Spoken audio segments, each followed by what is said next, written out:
Tourne avec moi sans plus tarder dans l'Épître aux Romains, le chapitre 5. Je poursuis cette série sur la grâce de Dieu, de bien comprendre à quel point la grâce de Dieu est importante pour nous. Qu'est-ce que la grâce n'est pas aussi. Et le titre de mon message ce matin est celui-ci, « Rejette et reçois ». Donc, donnez un petit coup de coude à la personne à côté de vous et dites-lui, le pasteur est en train de parler de toi. Il y a des choses à rejeter et il y a des choses à recevoir. Amen. Ne vous inquiétez pas, je ne crois pas dans la puissance des gestes, on n'est pas dans Star Wars ici, mais parfois il faut rejeter pour mieux recevoir. Amen. On va faire ça ensemble, c'est juste pédagogique, il n'y a rien de magique. Ne vous inquiétez pas, je ne crois pas à ces choses-là, mais c'est juste pédagogique. Faites avec moi, on rejette et on reçoit.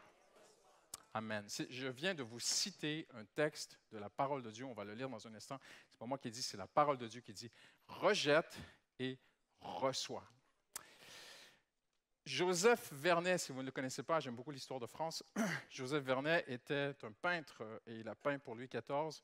Il n'était pas rentré, à peine rentré de l'Italie, ce jeune prodige, que la cour de Louis XIV lui a demandé de peindre les ports de France avec une mission très précise, ne pas peindre que le réel, mais peindre aussi le rêve. Pourquoi?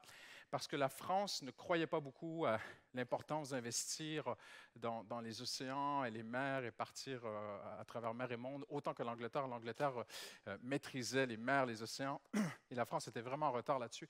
Et le roi voulait influencer les gens, les Français.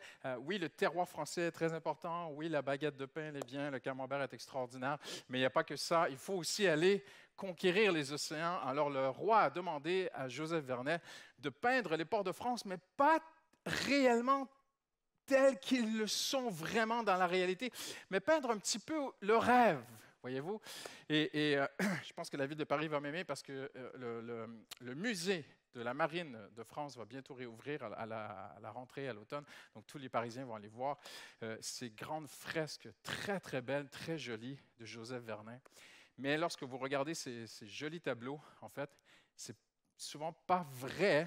C'est un peu le rêve, parce qu'on voulait faire rêver les gens à l'époque. Les gens ne lisaient pas, la majorité des gens ne savaient pas lire, et on regardait, et c'était à travers ces fresques, à travers ces tableaux qu'on rêvait, on imaginait, on voyait des choses, et c'était très pédagogique. Et j'aimerais vous dire, Dieu fonctionne ainsi aussi, souvent. La parole de Dieu fait deux choses. Elle traite de ce qui est réel, mais elle traite aussi du rêve de Dieu. Dieu ne cache pas les erreurs, les faiblesses, les chutes de ses serviteurs, les péchés. Dieu dit les choses telles qu'elles sont. Dieu est cash, Dieu est vrai, Dieu est très véridique. Il parle des choses réelles dans la Bible. Mais la Bible aussi nous montre des choses qui sont dans le cœur de Dieu, le rêve de Dieu, ce dont quoi Dieu aspire pour chacun de ses enfants, le rêve de Dieu. Et lorsqu'on parle de la grâce de Dieu, il y a cette réalisation du plus grand rêve de Dieu depuis la chute de l'homme jusqu'après Jésus-Christ. Jésus est venu pour que ce rêve s'accomplisse. Mais là, vous me direz, oui, mais à la croix, tout est bon, tout est terminé. Non, non, non, à la croix, tout commence en fait. Et le rêve de Dieu va se réaliser dans les actes des apôtres. C'est là qu'on voit l'essence de la croix, la puissance de la croix. Dieu regroupe des gens ensemble qui s'aiment les uns les autres sous la bannière de la croix, sous Jésus-Christ, en Jésus-Christ. Et lorsque l'on arrive au chapitre 4 de l'épître, de cette lettre, des Actes des Apôtres, cette lettre à Théophile, on découvre un petit verset qui dit quelque chose de très puissant. Et c'est là que le rêve de Dieu se réalise. Et ce rêve, Dieu l'a aussi pour toi. Amen. Vous n'êtes pas là. Donne un petit coup à la personne à côté de toi. Le pasteur te parle. Dieu a un rêve pour toi. Il veut réaliser, à travers la Bible, ce matin, nous allons voir le rêve de Dieu pour chacun d'entre nous. Mais il faut rejeter pour recevoir. On va y arriver.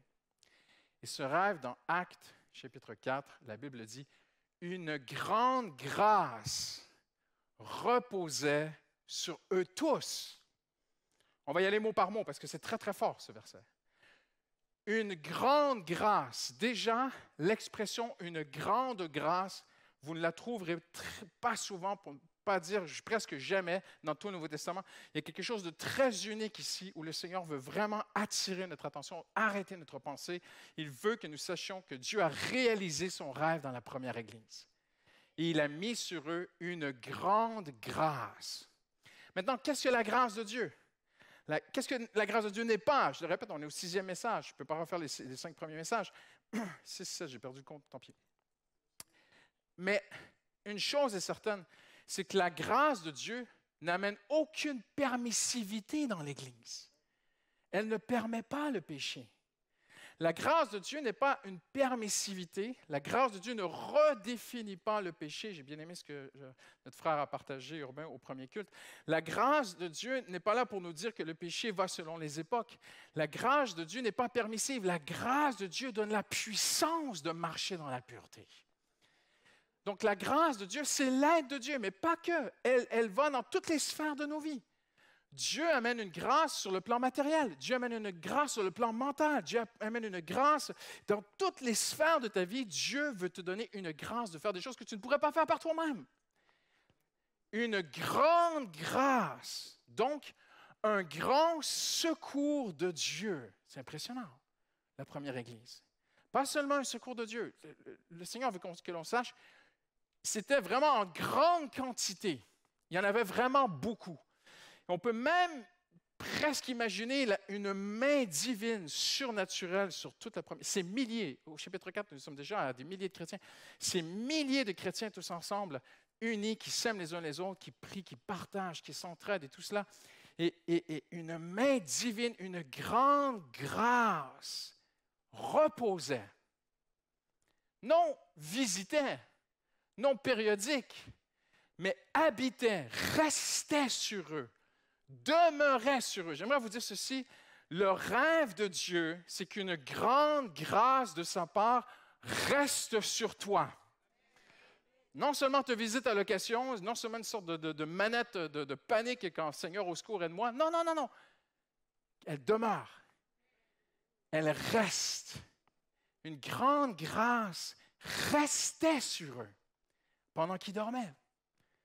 Le matin quand ils se levaient.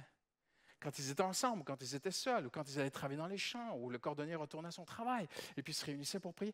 Et imagine la vie des premiers chrétiens, la vie simple que ces gens vivaient.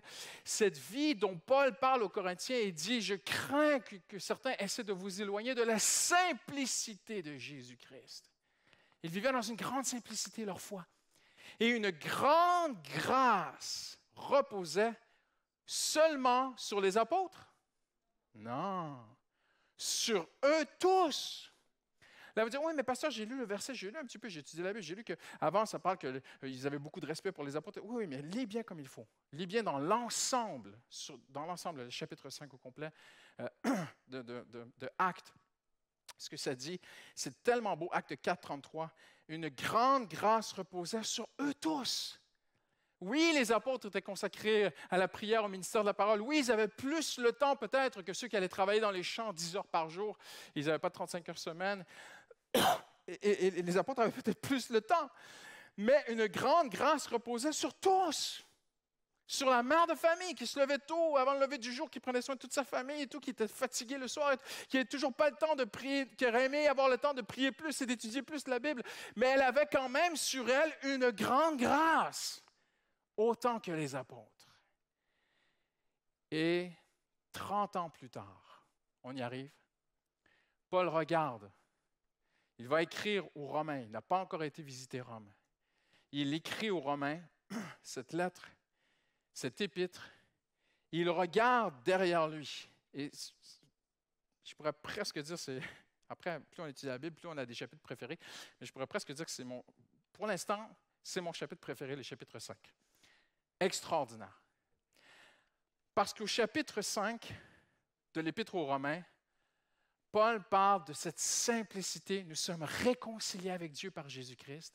c'est bon, on est en paix avec Dieu, on est avec lui, il est avec nous, on vit dans cet amour de Dieu.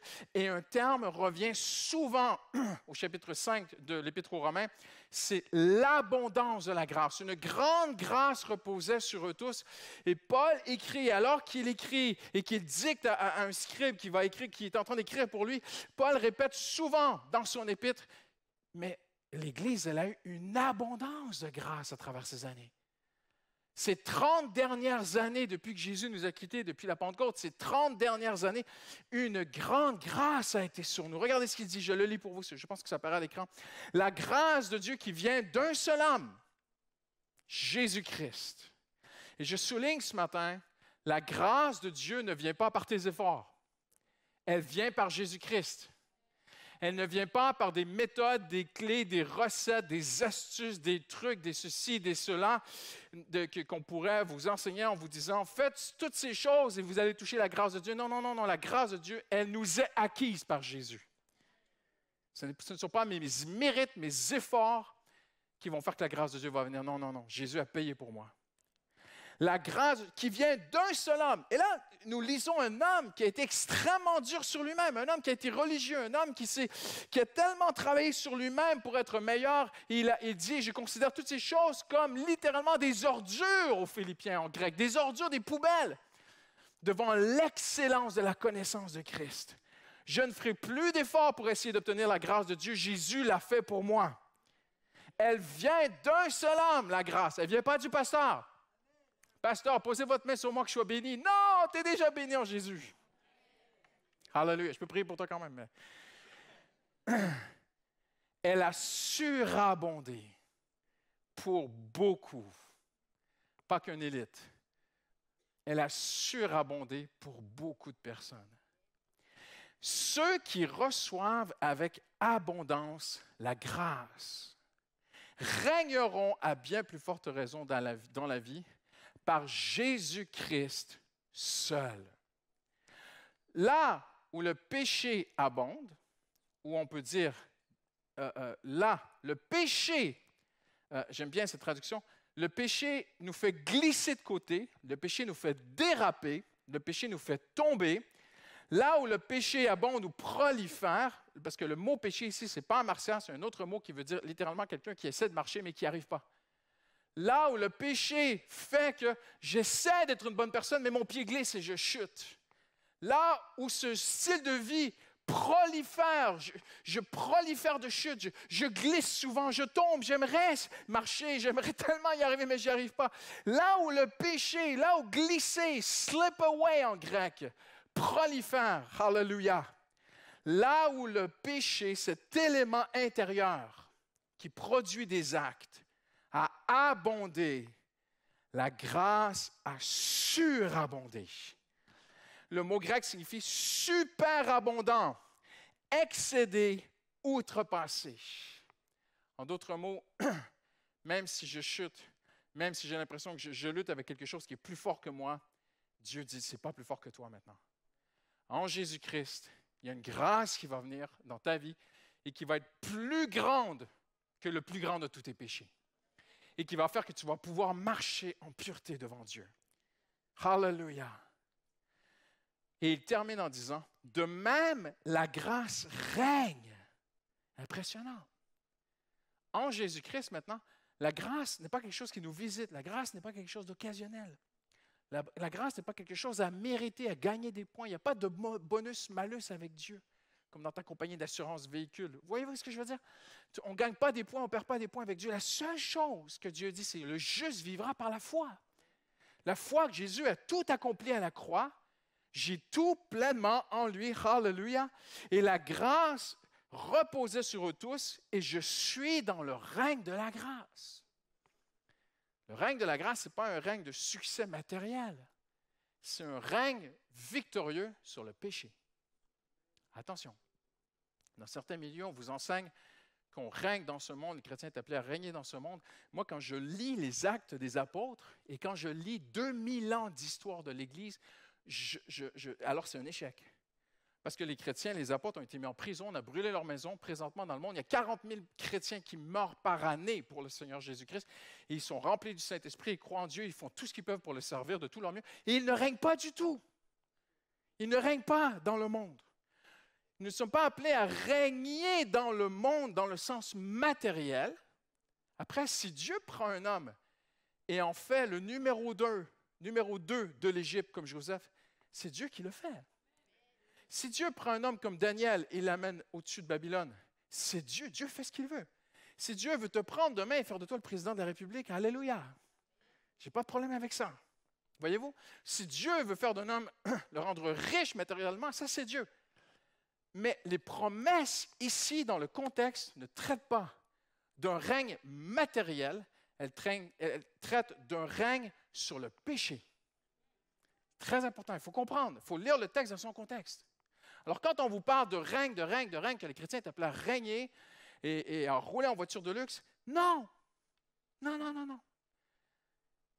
Je dirais même que ces gens ont probablement des problèmes avec le péché eux-mêmes, de convoitise matérielle. Nous ne sommes pas appelés à un règne matériel, de luxure, nous sommes appelés à régner sur le péché, marcher en pureté.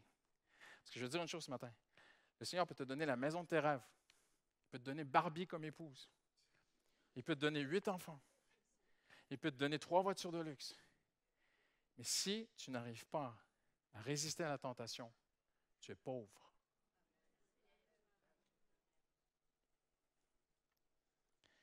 Et on voit dans Romains 5 que Dieu abonde d'aide pour ses enfants afin qu'ils puissent vivre, et quelqu'un est avec moi ce matin, afin qu'ils puissent vivre dans la sainteté. Alléluia. Maintenant, Paul précise 2 choses dans l'Épître aux Romains, chapitre 5. Il parle du salut et de la grâce, mais le salut est une grâce. C'est par grâce que vous êtes sauvés. Alors, de quoi est-ce que Paul parle ici? Je vais vous montrer 3 textes, OK? Vous êtes bien avec moi? De toute façon, on n'aura pas le temps de tout traverser ce matin. On continuera mardi soir. Vous serez tous là mardi soir, il n'y a pas de problème. Chapitre 5, verset 1. Ainsi donc, déclaré juste sur la base de la foi, nous avons la paix avec Dieu par l'intermédiaire de Jésus. Vous êtes d'accord avec moi qu'on parle de salut? Vous n'êtes pas là. Vous êtes avec moi? Paul parle d'abord du salut.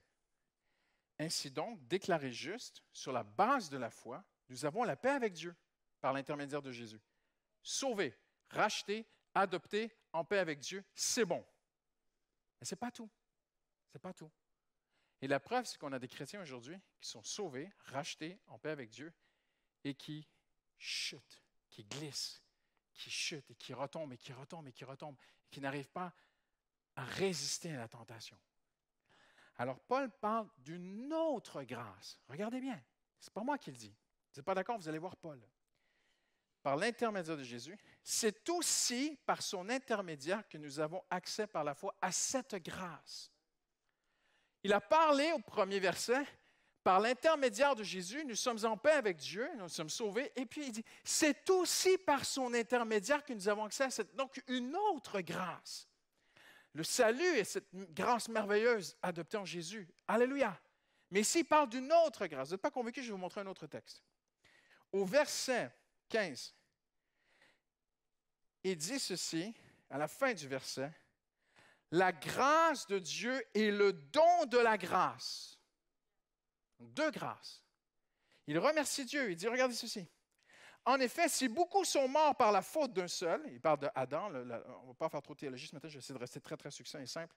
La grâce de Dieu est le don de la grâce qui vient d'un seul homme. Paul aura-t-il des problèmes à se répéter? Non. Il voit 2 grâces.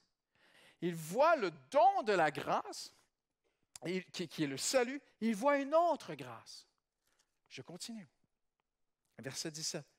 Si par un seul homme, Adam, la faute d'un homme, la mort a régné, ceux qui reçoivent avec abondance la grâce et le don de la justice. Ah, encore, Paul classe 2 choses à part. Le salut, le don de la justice est une grâce de Dieu, mais c'est une grâce. C'est la grâce qui inclut toutes les grâces. Mais il parle d'une deuxième grâce qui arrive. Et c'est la puissance du Saint-Esprit. pour marcher et être agréable à Dieu tous les jours de notre vie. Vous êtes avec moi ce matin? Hallelujah. Et cette grâce, Dieu l'a en abondance. Paul en parle aux Corinthiens, il le cite plusieurs fois dans le chapitre 5, l'abondance de la grâce, l'abondance de la grâce.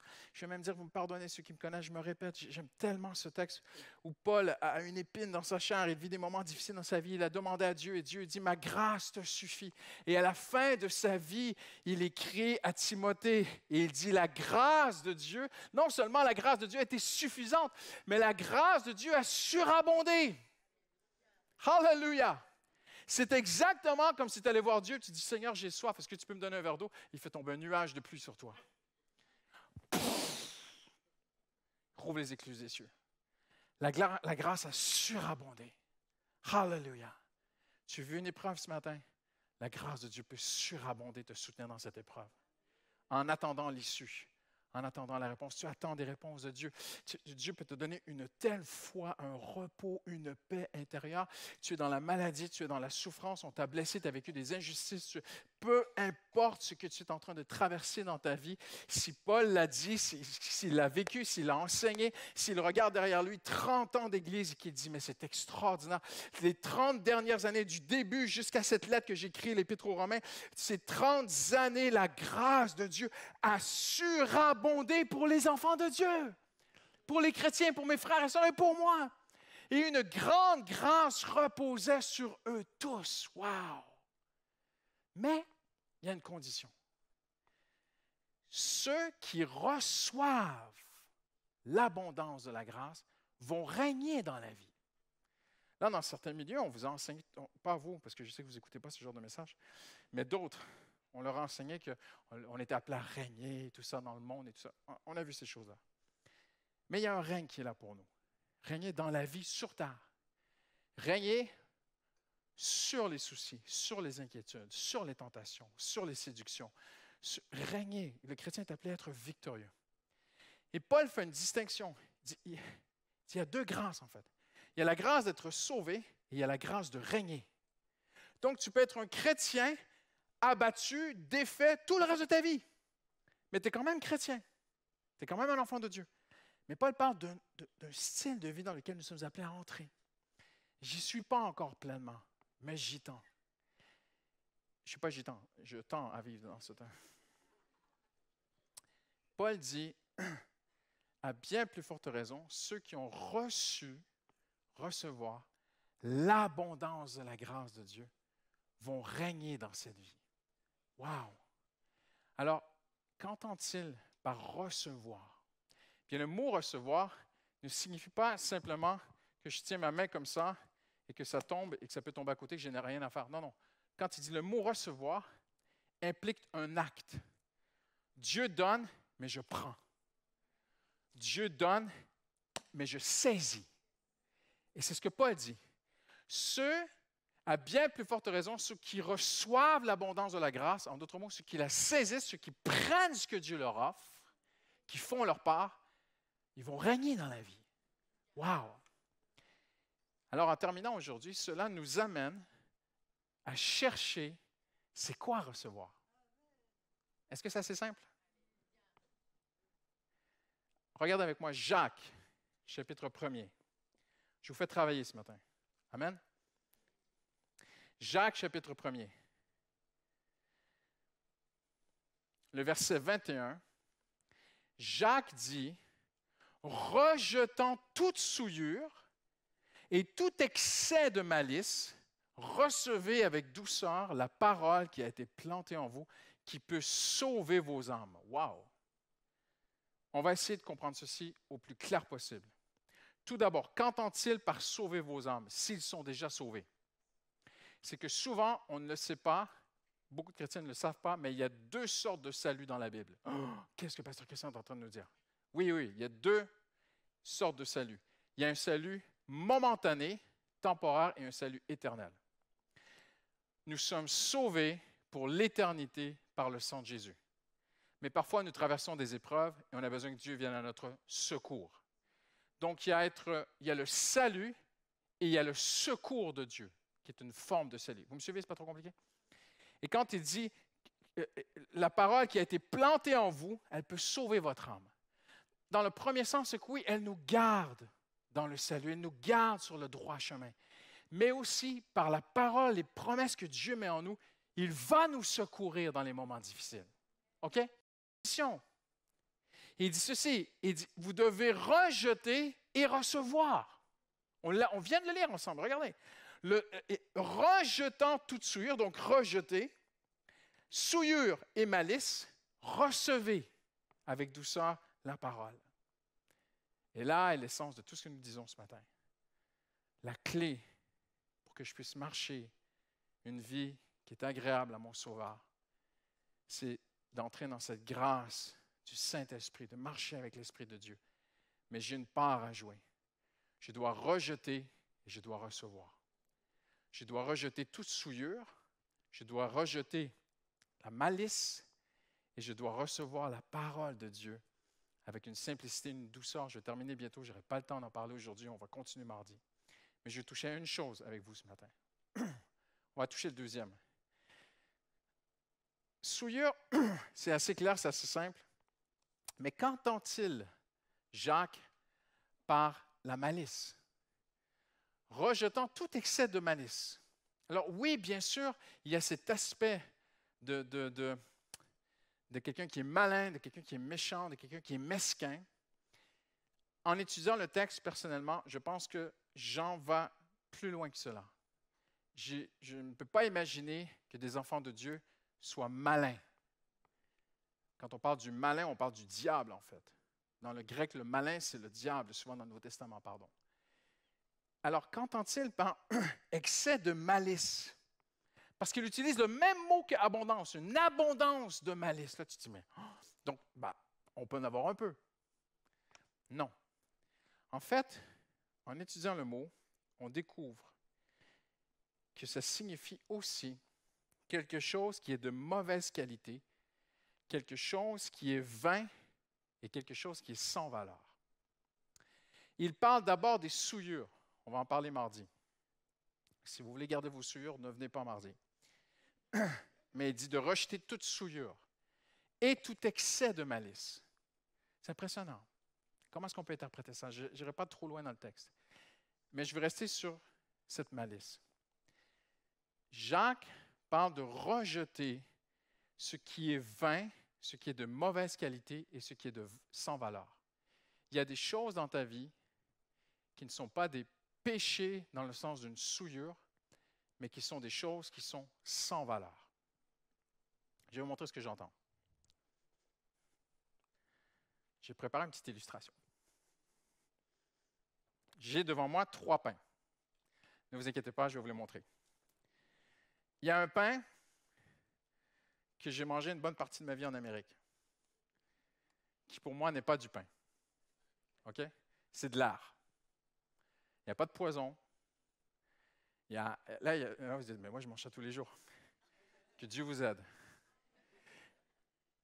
Il n'y a rien dans ce pain, en fait. C'est de l'art. La farine est tellement raffinée, le blé, pardon, est tellement raffiné, et on enlève beaucoup d'éléments du blé, de ses protéines, de ses nutriments, de ses vitamines, pour qu'il soit facile, farineux et facile à lever et tout ça. Et à travers les années, les agronomes ont changé la molécule du blé en France pour que ce soit beaucoup plus facile à produire. Avant, le blé, il était haut comme ça. Aujourd'hui, le blé qui pousse à maturité, il est au tiers de sa hauteur qu'il a déjà été, pour que ce soit plus productif, pour l'agronomie, tout ça. Non. Donc, on produit un blé qui n'a plus grand-chose et on produit un pain très, très bas de gamme. Il n'y a plus rien là-dedans. Je te garantis, si tu manges ça, en 34 secondes après, tu auras encore faim. Il n'y a rien là-dedans. Moi, j'ai mangé ça une bonne partie de ma vie. En Amérique, le pain, c'est pas top. Quand je suis arrivé en France, j'ai découvert la baguette. Regardez les touristes à Paris, hein? Ils font la queue et on fait la queue, on les entend. Baguette? Can I have a baguette? Et je les regarde. Ça fait 17 ans que je suis là, hein, donc je ne suis plus touriste. Mais avec mon accent, je suis un touriste éternel. Et je les vois prendre la baguette, et je ne vais pas la rompre, parce que ça va faire des miettes partout. La femme de ménage va m'en vouloir, mais je vais le faire quand même. Bon.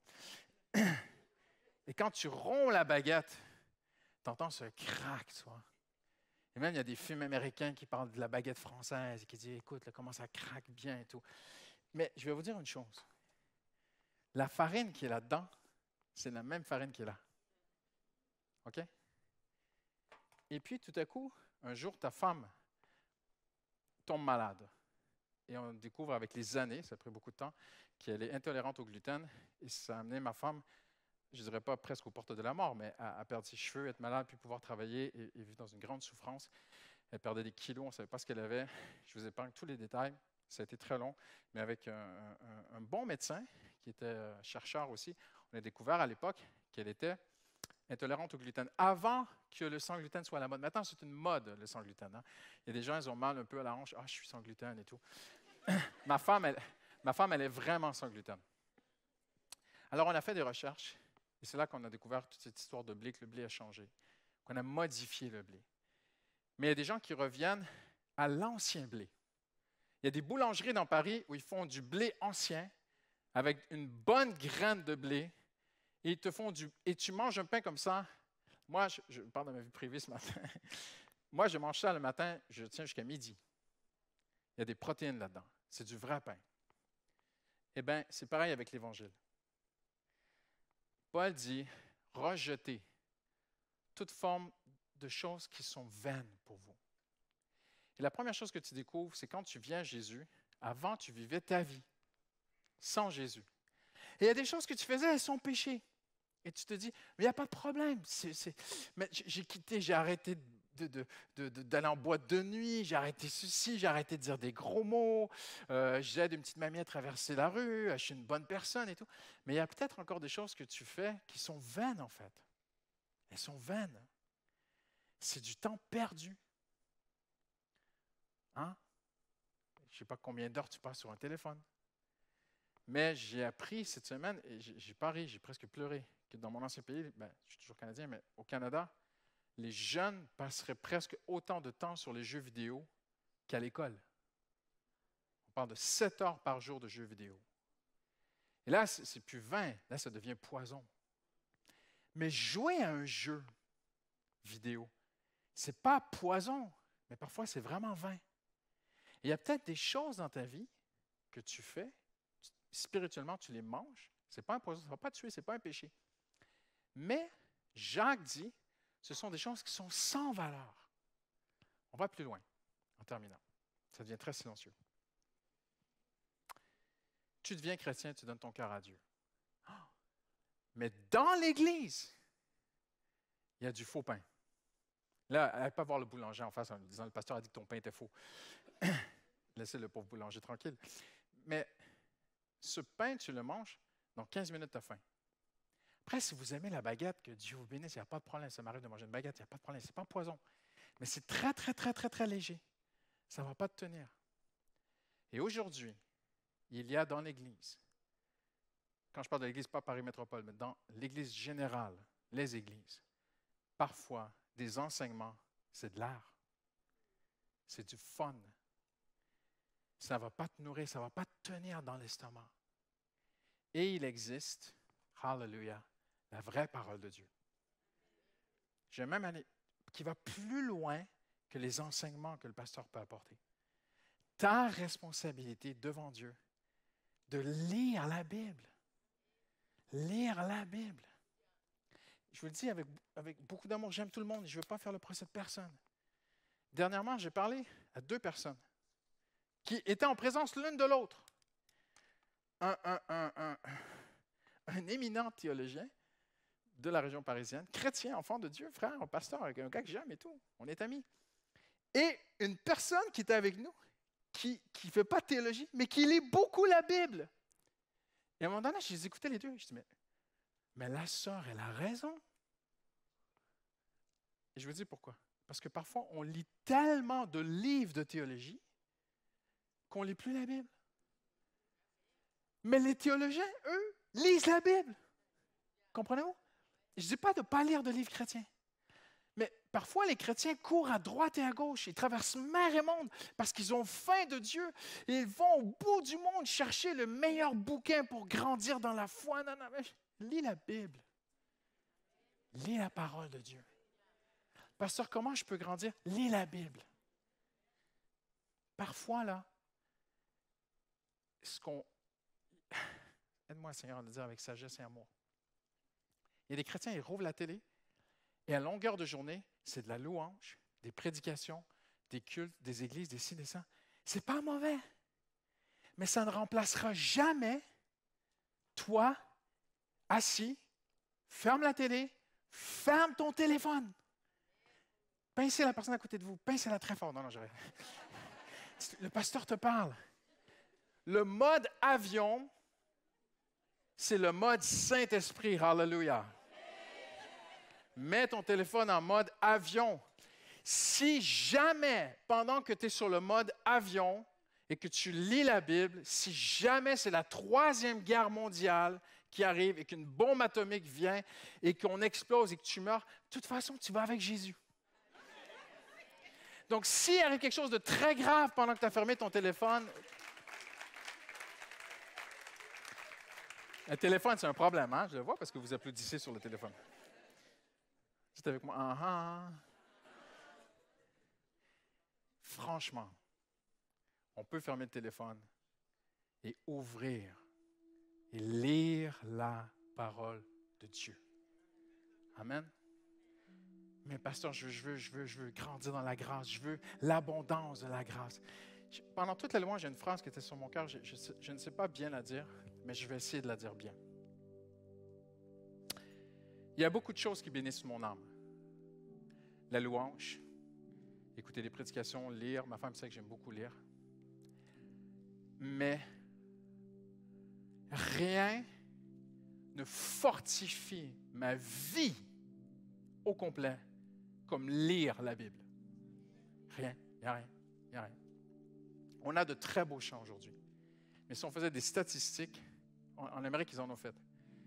Les chrétiens d'aujourd'hui écoutent des heures de louange par jour, mais ne lisent même plus la Bible. Alors, dès qu'il y a un problème dans le monde, c'est la panique totale. Parce que leur foi n'est pas forte. La louange, c'est bien. Mais même, je vous dire, parfois, on a mis la louange à l'envers. La louange n'est pas une façon de te faire du bien. Dieu n'a pas créé la louange pour te faire du bien. Là, il y en a, vous me regardez comme ça. Ah bon? Non! L'intention de Dieu en nous donnant la louange n'a jamais été, premièrement, qu'on se fasse du bien par la louange. La louange, c'est pour Dieu. La louange, c'est moi qui exerce un ministère envers Dieu. Parce qu'en hébreu, le mot « rendre un culte » et le mot « faire du ministère », c'est le même mot. Donc, je rends un culte à Dieu par la louange. Je peux chanter chez moi, je peux louer à l'Église, mais je le fais pour Dieu.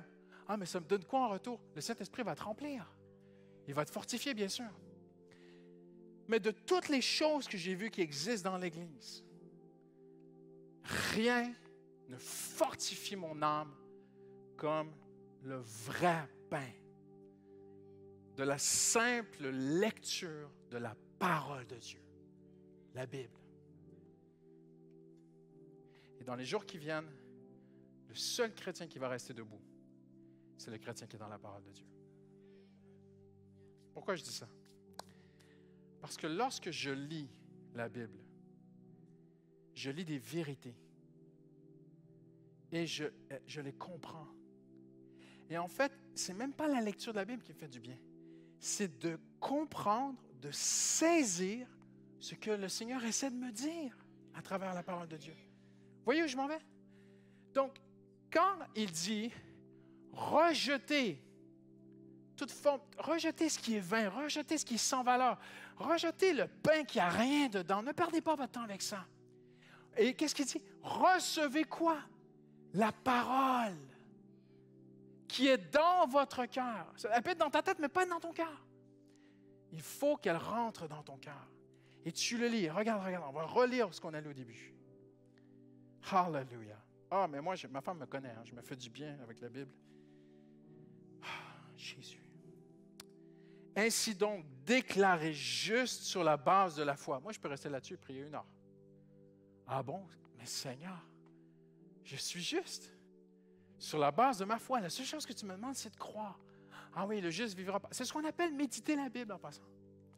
Et alors que je la lis, que je la reçois, Eh bien, Jacques dit, recevez comme des enfants. Quand il dit avec humilité, avec douceur, c'est une sorte de naïveté. Jésus dit, tu ne peux pas rentrer dans le royaume de Dieu si tu n'es pas comme un enfant. Et tu reçois ce que tu lis comme un enfant. Hallelujah. Je suis juste sur la base de ma foi. Je suis en paix avec Dieu. Et je suis riche, j'ai tout gagné. Je suis en paix avec Dieu. Parce que c'est écrit. Il n'y a aucun chant qui peut me donner ça. Mais la parole de Dieu le fait. Amen. Hallelujah. Seigneur, merci pour ta présence ce matin. Merci, Seigneur Jésus. Hallelujah. Seigneur, merci pour ces temps de prière, ces temps de louange, ces temps d'adoration, Seigneur. Seigneur, nous prions que la louange dans cette Église soit d'abord et avant tout de te rendre un culte. Bien sûr, les paroles des chants nous édifient. Bien sûr, les paroles de certains chants sont si inspirées qu'ils nous fortifient, nous édifient alors que nous les chantons. Bien sûr. Mais d'abord et avant tout, Seigneur, ce que nous voulons, c'est par notre louange te rendre un culte, Seigneur. Hallelujah. Te louer, t'adorer, Seigneur. Placer notre foi, notre confiance en toi, Seigneur. Seigneur, sonde nos cœurs ce matin. Tu dis rejeter toute forme de choses qui sont vaines, inutiles et sans valeur. Rejetez-les. Ne perds plus ton temps. Hallelujah. Reçois la parole comme un enfant avec humilité et douceur de cœur. Et Seigneur, c'est ce que nous voulons faire aujourd'hui, en se laissant, Seigneur Dieu. Seigneur, je prie pour chacun de mes frères et sœurs qui sont ici aujourd'hui. Je prie cette semaine des décisions qui vont avoir une portée éternelle dans leur vie, Seigneur. Des décisions de bien gérer leur temps. Des décisions le pain qui est vide, je le mets de côté et je prends le pain qui est plein de protéines, plein de vitamines, plein de force, le pain qui me soutient, le pain de la parole de Dieu. Hallelujah. Est-ce qu'on peut se lever ensemble en terminant? Et juste se placer devant Dieu. Hallelujah. J'aimerais t'inviter juste à tourner ton cœur vers le Seigneur une dernière fois avant qu'on se laisse. Fais juste dire au Seigneur, sonde-moi, Seigneur. Demande-lui maintenant. Seigneur, sonde-moi, Seigneur. Aide-moi, Seigneur. Donne-moi la grâce de le faire. Donne-moi la force de le faire cette semaine. Hallelujah. Il y a cette grâce, on l'a vu ensemble, cette force, une grande grâce reposait sur eux tous. Le Seigneur veut te donner la grâce de le faire cette semaine. Le Seigneur veut te donner la force de bien gérer ta semaine devant Dieu. La force de bien gérer tes paroles. La force de bien gérer ton temps cette semaine. Hallelujah. Demande-le au Seigneur Jésus ce matin. Hallelujah, avant qu'on se laisse. Aide-moi, Seigneur. Aide-moi, Seigneur. Hallelujah. À ne plus perdre mon temps, Seigneur. Aide-moi à rejeter, aide-moi à discerner et rejeter ce qui est vain, ce qui est sans valeur, ce qui est vide, Seigneur. Aide-moi, Seigneur. Et à accorder plus de temps à ta parole. Hallelujah. Ils connaîtront la vérité et la vérité les rendra libres. Au nom de Jésus. Hallelujah. Hallelujah. Hallelujah. Hallelujah. Hallelujah. Juste avant qu'on se laisse, Ruth nous conduit dans un temps de... Juste pour... Combien sont prêts à rendre un culte à Dieu? Amen. Pas chanter pour toi, chanter pour lui. Amen. Hallelujah. Gloire au Seigneur.